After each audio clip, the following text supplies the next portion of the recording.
Hindi lahat ng asawa ay kapareha. Maraming tao ang nagkakaroon ng asawa, ngunit kakaunti lamang ang talagang nakakahanap ng kanilang tunay na kapareha sa buhay.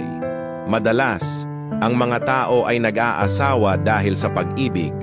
Pero sa paglipas ng panahon, naiisip natin, talagang magkakasama ba tayo sa hirap at ginhawa?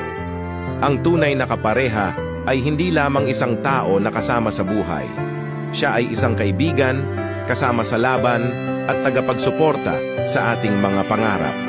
Maraming tao ang maaaring pumili ng kanilang asawa, ngunit hindi lahat ay nakakatagpo ng tunay na pagkakaunawaan at pagmamahalan. Ang isang magandang relasyon ay puno ng respeto, pagtanggap, at pag-intindi sa isa't isa. Minsan, kahit na may mga pagsubok, ang tunay na kapareha ay nariyan, handang makinig at umintindi.